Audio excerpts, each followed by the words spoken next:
જૂનાગઢ નજીક આવેલું એક એવું શીતળા માતાનું મંદિર જે 250 વર્ષ કરતાં પણ જૂનું છે। આવો તમને આ મંદિરના દર્શન કરાવી અહીંનો મહિમા જણાવીએ।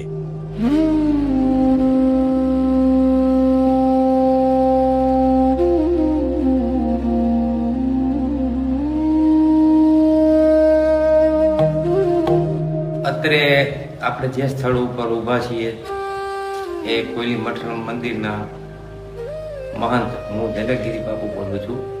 અમારો આ ઐતિહાસિક પૌરાણિક કોયલી મઠ વિશે તો આપ સૌ સુપરિચિત છો।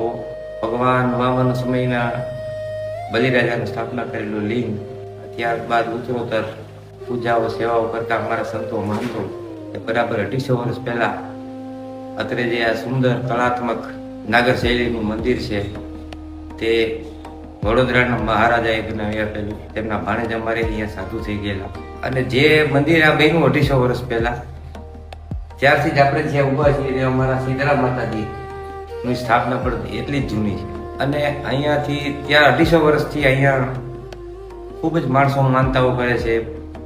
બાળકોનો આપે તો માતાજી બાળકો આપે છે।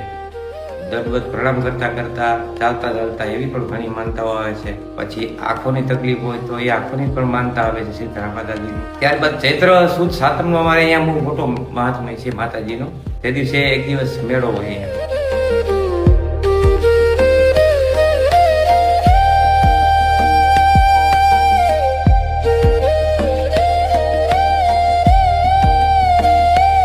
આજે જ માતા શીતળાજીની સાતમ, શીતળા સાતમ છે મોટી અને અહીંયા ખૂબ આજુબાજુમાંથી માણસો આવવાના છે અને અમે અહીંયા ફરાળ પણ કરાવીએ છીએ માણસો આવે અને મારી જાહેર જનતાને નમ્ર વિનંતી કે અમારા પૂજ્ય શીતળા માતાજીને દર્શનનો લાભ અવશ્ય લઈએ, કારણ કે આ બહુ જૂનું અને પૌરાણિક સ્થાનક છે।